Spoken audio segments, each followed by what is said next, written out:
big bowl to make the seitan and also to mix up the stuffing. You may need to use a strainer if you're going to plump up your cranberries in a little water. Pan, and I use one of these Silpats, a knife, measuring spoons, measuring cups, a rolling pin, a small skillet, a little bit of cheesecloth just in case you have to tie this roast together. Tomato juice, water, a gluten-free baking powder. You want a gluten-free flour, well, so that could be chickpea flour or whatever, as well as, this is a high gluten flour. Use that, don't just use like an AP or an all-purpose flour, it'll take you too long. Soy sauce or tamari, nutritional yeast, liquid smoke. Stuffing, you'll be using breadcrumbs, brandy, cooking stock, filberts or chestnuts, dried cranberries, onion, celery, fresh parsley, sage, and thyme. If you don't have fresh, 1 teaspoon dried sage and dried thyme, 2 tablespoons dried parsley. Oh, hello darlings, LaDiva here. And I am really actually excited that I am going to be showing you how to make seitan. Now seitan is a wheat product, so if you cannot do wheat, I'm sorry, but this is not your roast. However, I have had so many people ask me about how do you make seitan, and I have tried, I can't even tell you how many recipes. And what I was looking for was a recipe that would be predictable, so that if you wanted to make changes in it because you want a different texture or something, you would know how to do that and you would be able to replicate what I'm making and it would come out the same. And what I found was things kept changing and changing, and sometimes it was pull apart and all kinds of crazy stuff. So this is my official seitan recipe. I have found that this is a predictable seitan. So if you want to change it up, great. It's going to be stuffed with a wonderful nut and cranberry stuffing.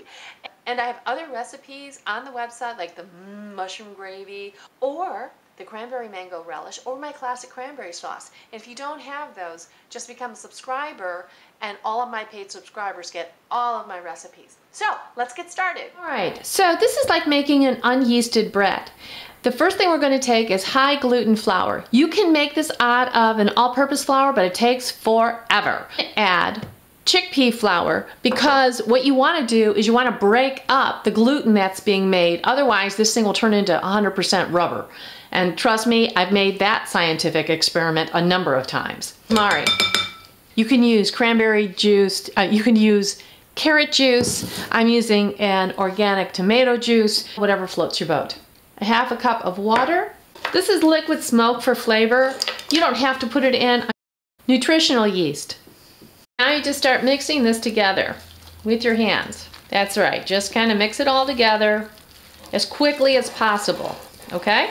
I'm sort of scrunching this and putting it together, and I'm trying to do it really, really fast. I'm squeezing and pushing, so I squeeze and push, squeeze and push, and I'm going to do that for about 15 minutes. This feels really good, and you should be having a bowl that's basically clean. So now I have my seitan, it's all fabulous. I'm going to put it in a bag, a good strong bag with a good seal, and now I'm just going to let it marinate in the refrigerator for about an hour. Okay, we need to roast the filberts. So it's time to turn on the oven. So you can say it with me. Ooh, baby, you need to get so hot, like 350 degrees Fahrenheit. And then you need to stay hot for at least 2 to 3 minutes and roast the nuts. Or you can just push the button and it turns on. My dried cranberries are a little too dry, so I'm going to put a little warm water on them and let them sit for 10 minutes. Alright darlings, my nuts are easy enough for me to handle, and this is a bitter peel, so you want to make sure you get it off. When they start cracking, you'll see that the peel will come right off. So in a dry pan, I'm putting in onions and my celery. And I'm going to let them cook for just 1 minute. I'm going to put a lid on them so that they cook a little bit faster. Put in my herbs, now I'm putting in my brandy, and I'm going to let that cook for a minute so that the alcohol from the brandy is basically burned off. Okay, here's the seitan. And I have to start rolling it out. It's a little slippery, and getting it thin, very thin. Okay, now where I have these holes, I'm gonna put some dough, just like this is a pie crust or something.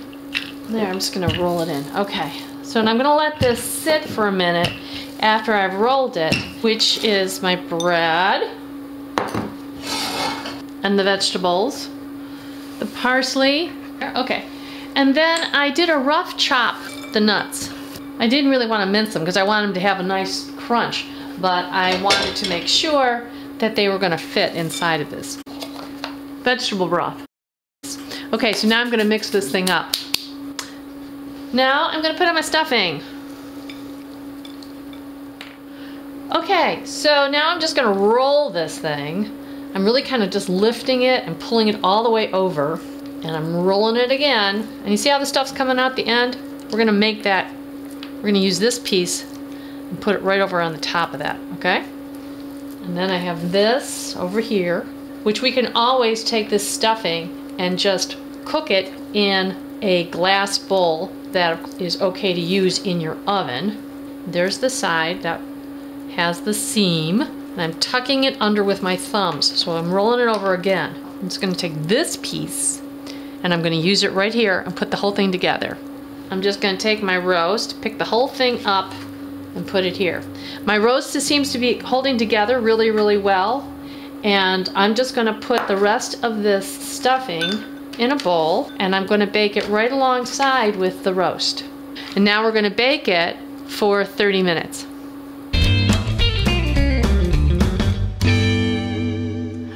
All right, darlings, let's try it. Here we go. Now, seitan is well seasoned.